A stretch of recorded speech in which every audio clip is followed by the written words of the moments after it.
Don't really know how this is going to go. You can tell us what you've got planned.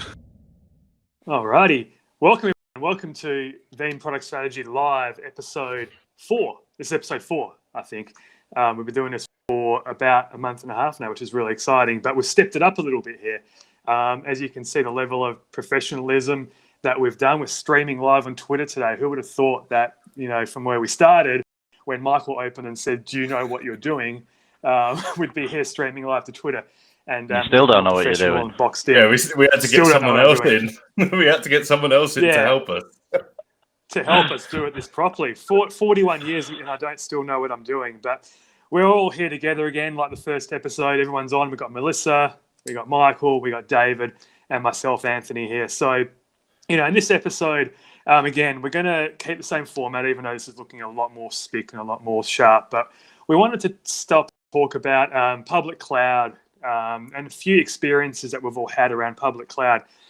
And it kind of relates to the fact that this week we've had a really special release. And David, I think you might want to be the best one to tell us what Veeam has actually GA'd this week, because we've been waiting for it for a while. Yeah, so Veeam released Veeam Backup for Microsoft Azure today, and you can probably hear my daughter trying to talk to me under the bottom of the door as well, which is always good when you're live. She's been quiet all morning. Yeah, so if you hear little squeals, it's not me, it's her. So so Veeam Backup for Microsoft Azure went GA on Tuesday, and we've kind of waited a long time for this. We announced it back in September.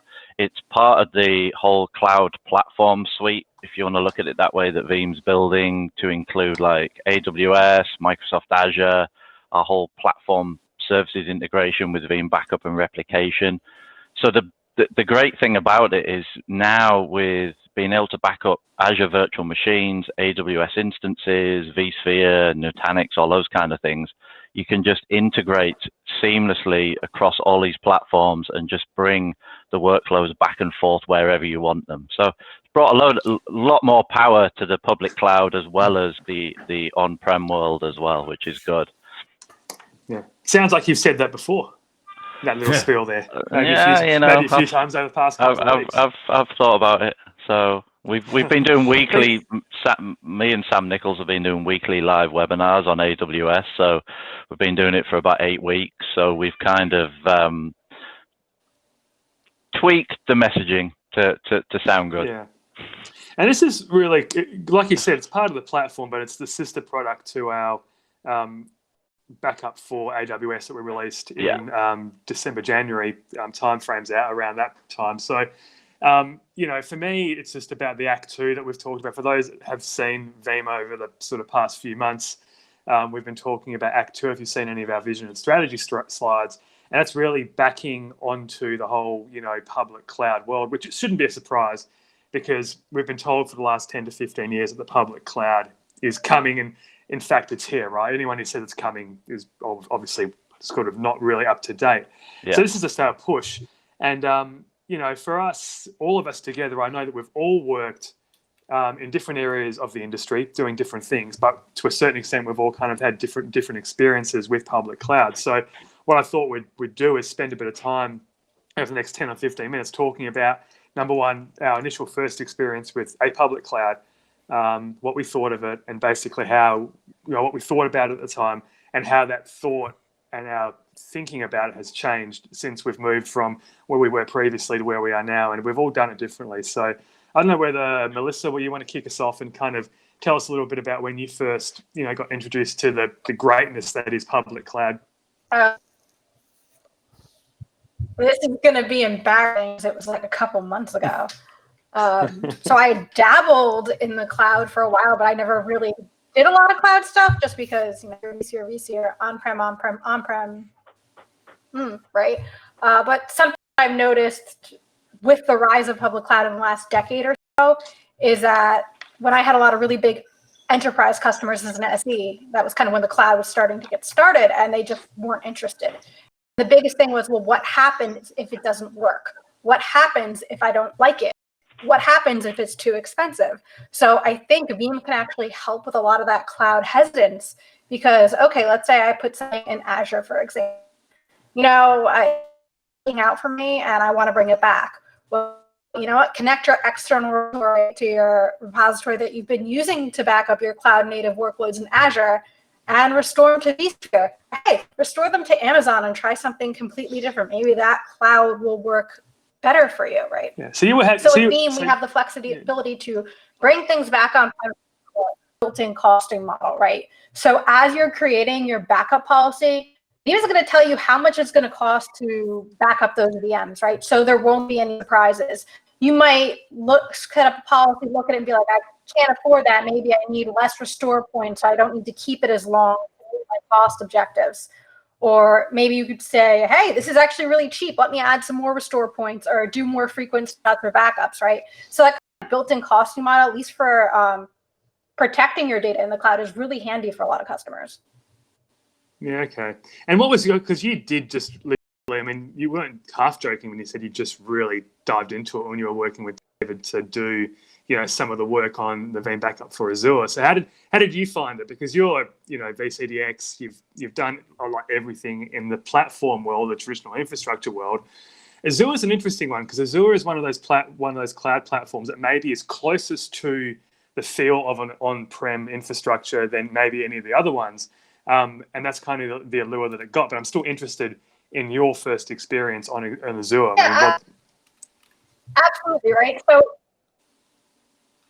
here's something that people tend to forget. The good design and architecture principles you used on-prem, they still apply in the cloud, right? You might want to have different availability zones, have your application across zones to protect against failure, that kind of stuff. You're still going to make sure you configure your networking in a secure fashion so not anybody can go connect to your VM, right? So it's a lot of the things you would do on-prem, but you're still doing them in the cloud maybe a little bit differently, right? You're not logging into a switch anymore to do anything. You're just creating a networking policy. Yeah, good stuff. It's really a lot of the same stuff everybody uses, just in a new form factor. Yeah, cool. Michael, what about you? What was your sort of first experience and how did you find it? So mine was probably with Azure, and actually then I went into a bit more of an AWS route and found it completely alien in terms of, exactly what Melissa says is it's all the same building blocks, it's all the same bits, but it just looks very different to us infrastructure people, I guess is the best way to put it. Whereas Azure looks very much like what we're used to from a Windows or Microsoft point of view, and that's where I've gone back into Azure now, probably more so over the last couple of weeks with some of the content that I'm creating around Veeam Backup for Azure, but also things like our direct restore to Azure. If anyone remembers on the feed, that was actually our first way of getting data into the public cloud. Microsoft was very much the first endeavor there, whereas then we went off to AWS and we did lots there about our capacity tier and cloud tier, etc.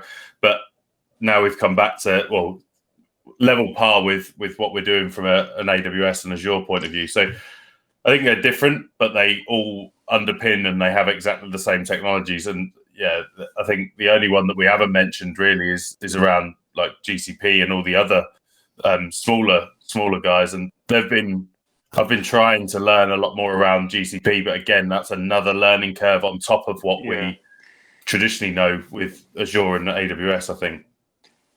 Yeah, I think that's the thing is that they all offer their different learning curves because they all do things slightly differently. I mean, ultimately, they're offering the same type of services, different but same fundamentally in terms of what the majority of people are going to consume. And then, you look at AWS, where they've come from, they started, with instances EC2, but they've built, they went to databases, RDS, and then they started to develop all these sort of point services. And a lot of those, from what I understand, were basically driven from internal development needs, and then they become products. And that's a really interesting way to do it. Whereas, David's done a bit of work with GCP, and GCP seemed to have been developed differently and started from for reasons from within Google. Kubernetes, as an example from memory, David, and you probably correct me here, is effectively a Google internal project that was opened up and let loose on the world to manage containers in a better way.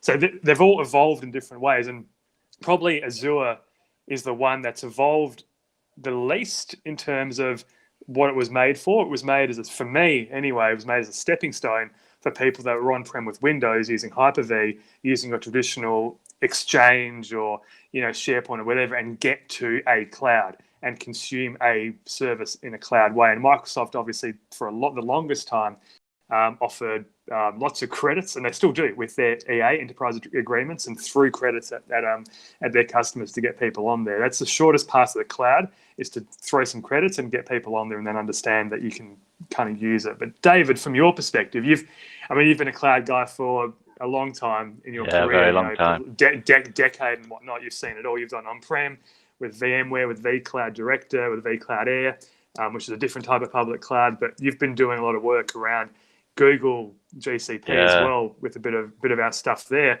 and also your work on the Veeam Backup for Azure and AWS products. So what was your first experience, though, with the cloud? So my first experience was, I'm going to show my age now, about 11 and a half years ago, Dynamic Ops. So I actually was working at Credit Suisse, and Dynamic Ops was obviously a spin-off company from Credit Suisse. Man, I hated Dynamic Ops. Yeah, I wasn't a fan of it. That's why I left and went to VMware. So how ironic is that? Because they bought them 2 years later. So, exactly. Yeah, it was interesting though, because back then nobody called it a cloud. It was just a internal developer automation service. We had some crazy acronym, and it was purely designed to allow developers go spin up VMs, instances, all self-service, without having to raise support tickets. So it was quite interesting when you think back to then, because it was still infrastructure as a service, just on-prem in a bank's data center. So when I left there, though, my first real experience of a public cloud was when I joined VMware into the cloud practice, which was pre-GA of vCloud Director. There was quite a few of us like me, Duncan Epping, Frank Denneman, Timo Sugliani, Chris Colotti. We all came together as this... Yeah, we all came together as this global cloud practice, and we were building public clouds for service providers. Like Frank, Duncan and I did a big project down in London for months, building this public cloud with vCloud Director. And then of course AWS came along, but back in those days, everyone just classed them as a book company. And they were like, yeah, they'll never be successful at this cloud thing because all they do is sell books. Well, look how that turned out, So it's certainly been interesting to see how it's moved from just pure infrastructure as a service out to more platform as a service and even software as a service over the past 10 years. Because 10 years ago, everything was still focused on client server, really, and it's grown up and got very mature, unlike my children. Yeah. So that's interesting you say that. That leads a good segue to my first experiences. And I for the longest time had an extreme hate for the public cloud, and that really stemmed from the fact that I worked for a cloud provider, a private provider infrastructure service company. We offered services like hosted Exchange, hosted SharePoint, hosted CRM. Before Microsoft was doing it. I don't know if you guys heard of the BPOS system that they had initially in Australia. That was the first sort of, before Office 365 came along, it was called BPOS. It was a partnership with Telstra that they ran. The thing about it, kind of in my first experience, which didn't really allure themselves to me, was the fact that we had customers on our hosted Exchange platform, and we knew other hosted Exchange companies that were doing the same thing. There was one particular one, I'm still friends with this guy, and Microsoft he had a big anchor client, so probably about 1,000 mailboxes, which was quite big in that day. Significant revenue and whatnot if you're charging $8-10 for per mailbox per month. Anyway, long story short, Microsoft went in and basically went to the customer directly and said, "Hey, we've got this new platform. Do you want to jump on it?" And basically undercut their own partner and stole it away from them. that wasn't cool to me. Like that really put me, and that's if you look through a lot of my tweets that I did around that time, it was all about no cloud, and I was very anti-Microsoft and that sort of thing because I felt that wasn't a cool way. And that was before the acceptance came in. But if you fast forward that even to when I was at my more recent days working on the vSphere vCloud platform that I looked after, I would feel animalistic towards anything that Azure did or that AWS did because they were the enemy to me. That kind of changed though towards the end of my tenure there when we were looking to leverage the technologies, which is really interesting. So towards the end of it, we had a project called long-term parking that I was trying to sort of design a way to use the Amazon AWS VTL gateway to get all of our backups off-site. I'm using Veeam obviously as well in some way, but it was the first time that we'd say, look, this is potentially going to be a way that we're leveraging this public cloud and we're going to embrace the technology. And that was, now probably 5 or so years ago. And what you can see now, and especially in what we've released recently, with update 4 of 9.5 v10, clouds here, and then, with the backup for AWS and Azure, being able to plug back into the external repository that we've talked about, it's all about the mobility of the workload. And we didn't really understand that probably 5 years ago. Enabling a workload to be mobile is key today. And that's what customers, I think, want. Not that people do it, because I still think there's a sense of lock-in. But what do you guys reckon about that, about the portability and the mobility and that anti-lock-in sort of situation? Michael, do you want to lead us off?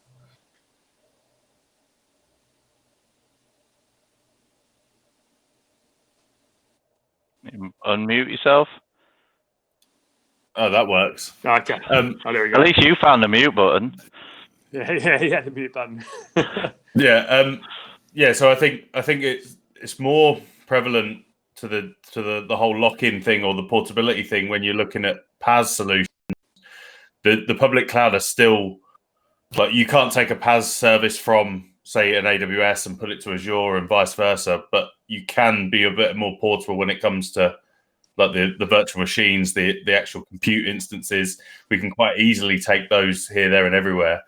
I don't know how many people are actually using those PaaS solutions, and when you decide that this is the right PaaS or RDS or whatever that platform as a service is, do you lock yourself into one vendor because they do the right thing for you at that time and make peace with that you're now going to stay with, say, for example, AWS, and you're going to stay using DynamoDB because it's a native service in AWS? Or do you build something that is portable? So I think there's a lot of architecture decisions to be made, but it's like the chicken and egg. What comes first in terms of, it's all well and good you're going to build your own database server that sits on a compute node, but how is that benefiting from the benefits of the public cloud?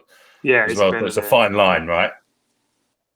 Yeah, and I think as well, it depends on who's doing it and who's driving it. If it's a CIO at the top saying we're going cloud first, all in, which you hear a lot, or if it's a developer-led who they dictate the technology, I think that makes it very different.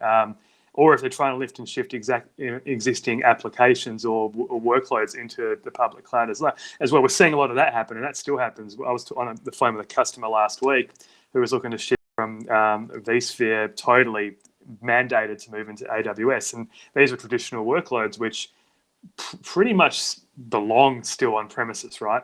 And that's where the multi-cloud comes in. But Melissa, what do you think is the this multi-hybrid cloud that we hear? What do you think? What do you think of when you hear that? Because I think that's really where we've come to settle in the industry. It's not all here and it's not all there. It's a combination of a bit of this and a bit of that, and that's that multi-hybrid cloud. What's your take on that? Yeah, I think, it goes back to just how customers have always operated, right? Maybe I want to have two different providers, like, the circuits coming into the center, telecom circuits. I'm probably going to have two different vendors in case one goes down and the other one's still there, all that good stuff. Just kind of this, traditional architecture for availability where you want to have more than one something, right? So sure, put your stuff in AWS, something happens, we have your external repository, restore it on-prem, restore it to Azure. We don't really care, right? Like I said, it's that cloud hesitance. Maybe you want to test a workload in the cloud, but you're not sure if it's going to work right because maybe you don't even know what the application is made up of, right? Maybe you missed a couple VMs. Bring it right back on-prem. So I definitely really like the mobility portion of the story. I think it's something that's really useful for customers. And, even if you're not a Veeam customer, the Veeam Backup for Microsoft Azure and AWS products are super easy to use, right? So even if you're already at that whole cloud native type of thing going on, go try them. You can protect 10 instances free forever, 10 Azure VMs free forever. Go give it a try. And then maybe if you're starting to see that, something's not working right and then bring it back to your vSphere, then it's just a matter of getting BNR up and running, which is totally really simple too, and bringing those workloads back on-prem, or BNR giving you the flexibility to move those workloads between platforms as you need to, as defined by your business needs, right? Yeah, and you make a good point there, because we've been saying for years, certainly when I was at VMware, and we used to do a lot of presentations on this, like the considerations for the cloud don't change just because it's a cloud.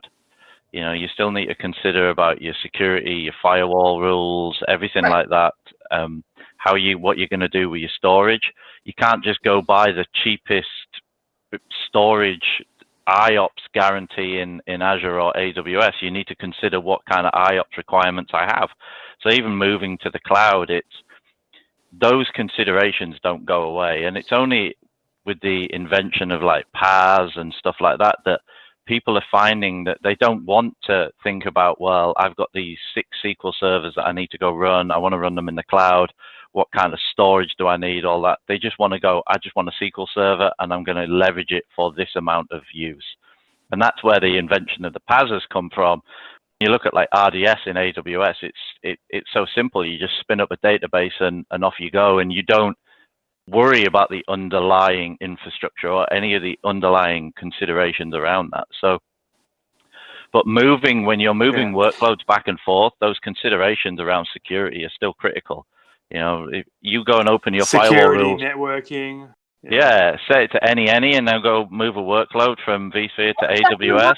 Worry about, right? You don't get a free patch in the file. Just say it again, Melissa. You just break up a bit. It's all those things you have to worry about today. You don't get a free pass on any of this stuff because you're going to the cloud. The cloud is just someone else's data center. What do we say? What do we say, Michael? What is the cloud? The cloud isn't. Oh, charity, is this your saying? Yeah, it's not a charity. Not a charity, and I'm not sure if it's my saying, but it's someone saying. But coin it. Okay, so that's a coin, patent it or whatever. Don't talk about patents at the moment. All right, so in terms of where it's going, so we understand that we've released this Veeam Backup for AWS, for Azure. We're nicely set in terms of our portfolio, in terms of offering backups for EC2. We obviously understand that has to go forward and back up more services, but just looking beyond that, in 2 to 5 years, how is the data going to be distributed across platforms? How are we going to back it up? It's going to grow so exponentially. I mean, obviously, we want to be ready to be able to be there for customers to actually back up that data as it evolves, as the workloads move from place to place. What are some of the thoughts on the future of data and the future of data in the public clouds and how it's going to be accessed, stored, and then backed up there, because people are going to need to back it up. So, Melissa, do you want to kick off on that one? Yeah, sure. So I think a lot of people probably aren't backing up stuff in the cloud now because it's in this inherent trust, because it's not your data center. They must be doing things. So maybe I shouldn't worry about that, which is a complete fallacy, right? You need to do stuff like you would on-prem. You need to back it up. You need to secure it. You need to make sure it's performing properly, but with sizing, you need to do all these activities. So I think we're going to see maturation of the cloud processes in general, right? People are going to be able to begin to understand that we can't just neglect everything because it's running in the cloud. We need to worry about our application life cycles. We need to pay attention to sizing. We need to pay attention to performance. We need to pay attention to how our data is growing and how we're protecting it, right? And kind of maybe you're going to start seeing people operate in the cloud just like they were on-prem. We're going to start seeing this kind of seamless integration between all the platforms that Veeam's starting with, and seamless operations between all the platforms, right? And I think in another 2 to 5 years, we're not going to be talking about the cloud as a separate thing as we are kind of now. We're just going to be talking about the cloud as part of our infrastructure. And that's happening right now because you've got AWS Outpost, you've had Azure Stack for ages. You can get VMC on Dell. So that definition of what is cloud has always been a little fuzzy. When I worked in the infrastructure companies, to us that was cloud because people swiped a credit card, got some resources, and there you go. I mean, that was cloud.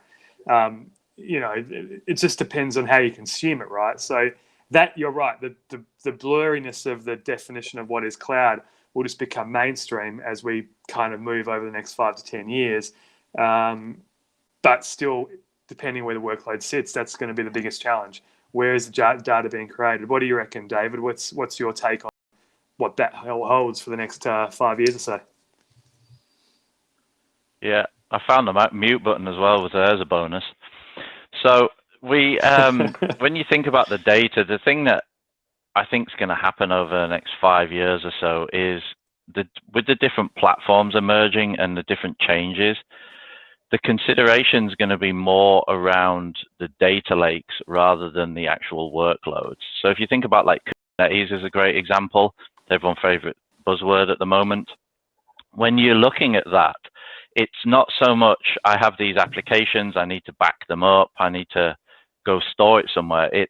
It's all about that back-end data. So when you think about how you just deploy applications, we've traditionally just deployed applications along the lines of, well, I'm just going to go deploy these, going to back up that particular workload or VM, and then we'll just store it.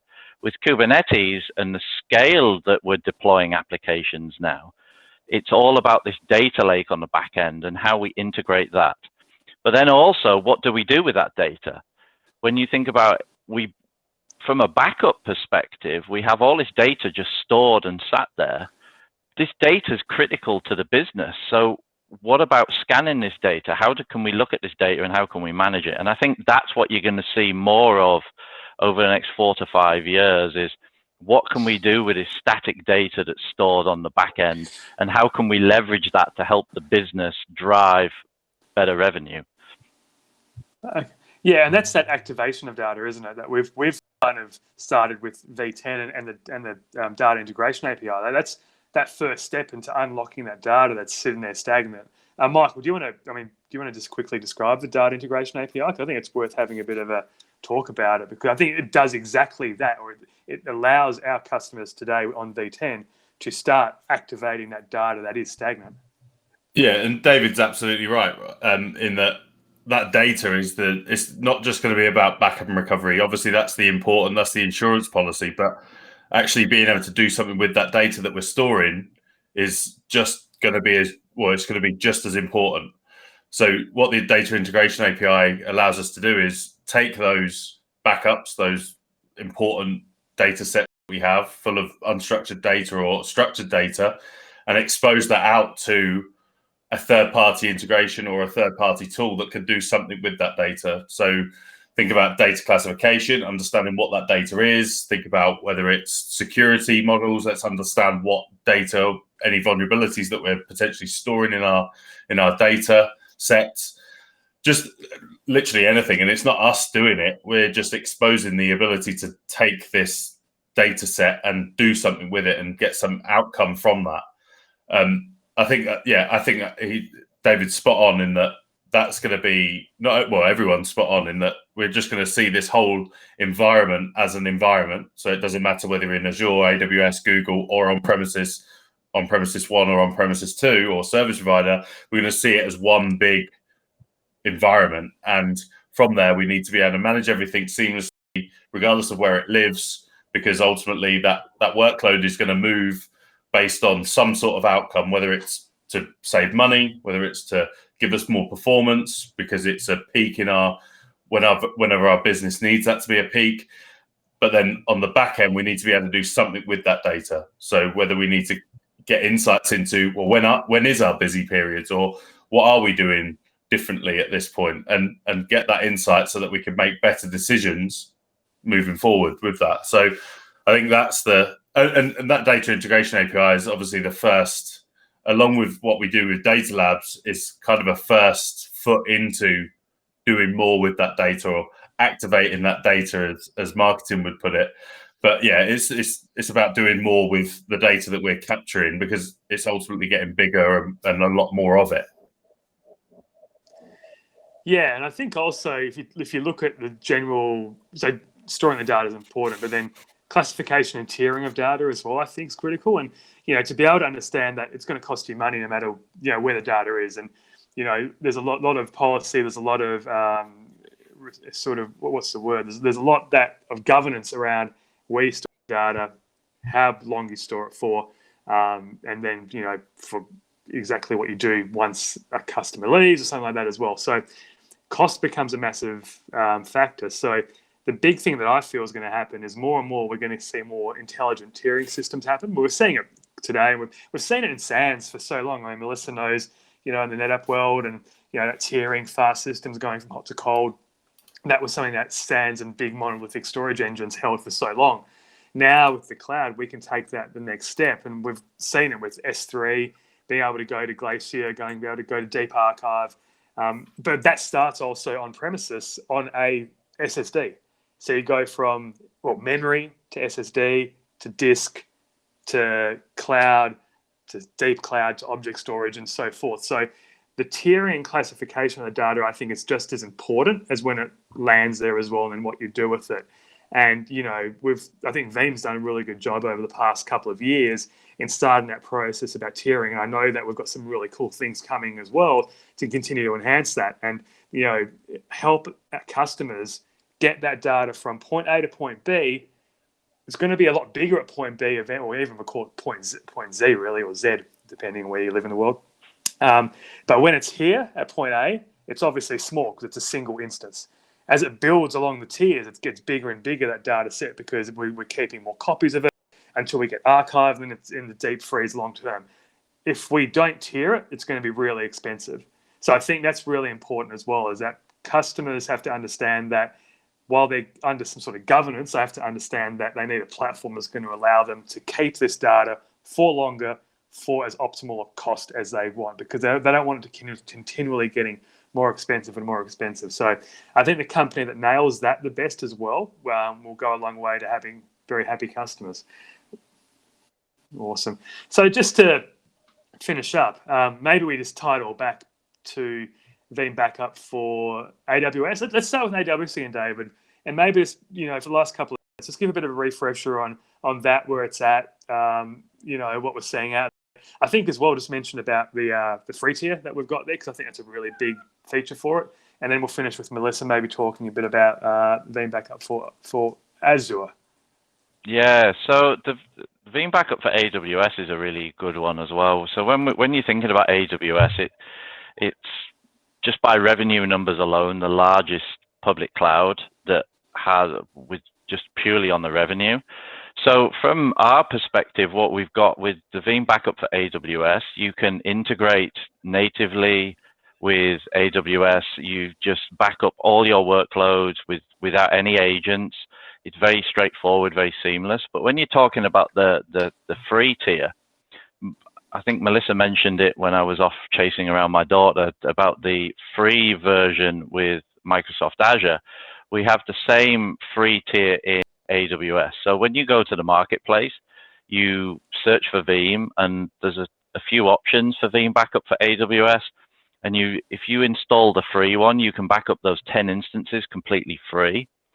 But if you're also an existing Veeam customer and you have backup and replication, you can still integrate with that for those 10 instances and actually bring them on-prem as well. So if you're looking at a way to migrate any of your workloads, that's very powerful. So you can take a backup of these instances that you have and then move them. So that true multi-cloud world that we are living in now, when we're looking at how everybody's just they're not just buying the one cloud because it doesn't offer the same capabilities as other vendors and other public clouds. This multi-cloud world we live in is just going to get more complex. And certainly the way that we're looking at it is to try and make that complex world as simple as possible. Complex simplicity, yeah. Just before Melissa comes in on Veeam Backup for Azure, I think as well, the important part as we continue to develop and iterate on that particular product is that we'll start to offer more features that we will support within AWS and Azure as well. I think one of the cool ones, I think that Melissa might, I'm not sure if you're going to touch on it, but I like the fact that in the release for Azure, we released a fully functional API endpoint. Because I think I made a comment that even though we have this beautiful, very responsive UI, that is beautiful, simple, and just works.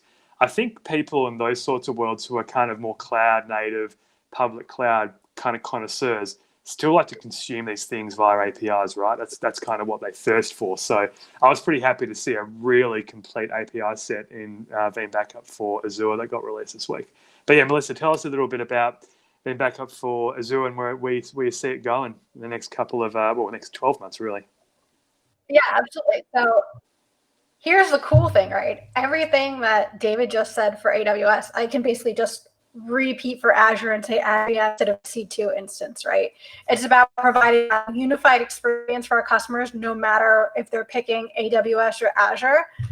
From a usability perspective, yes, you can use the Azure, the API for Azure, but from a HTML5 interface perspective, the only difference that you see is the product name in the corner of the screen, right? Veeam Backup for AWS, Veeam Backup for Azure. The experience is going to be exactly the same for our customers, no matter what cloud they're working in, right?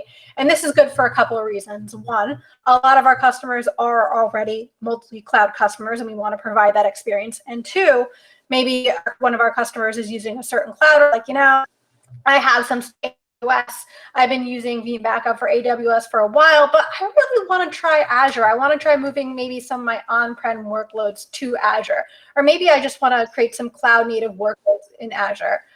Either way, right? It's the same type of interface, the same functionality, so our customers can kind of move seamlessly throughout the platform and kind of do whatever they need to. And of course, with the external repository, bring everything back out on-prem, use BNR to help them migrate between clouds, all that good stuff. Yeah.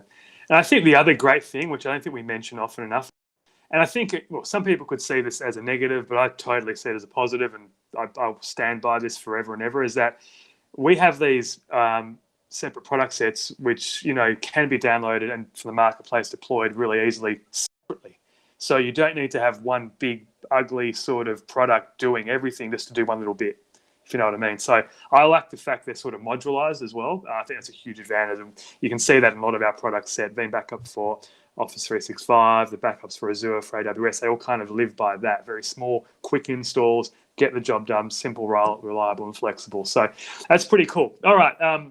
So we're not on Zoom today, so we're not going to have that sort of 1 minute countdown where we don't know where it's going to actually cut off. We know exactly when we're cutting off today, which is in about 10 seconds after I finish this. So, look, I think it was a great conversation. David, I love the... I wish we had been on Zoom. I would have known where the mute button was. Yeah, I hope your daughter's okay, that we don't need to call the cops. It's all good. But yeah, look, we'll be back in a couple of weeks. Thanks, Melissa. Thanks, Michael. Thanks, David. And we'll see you guys next time. Bye-bye.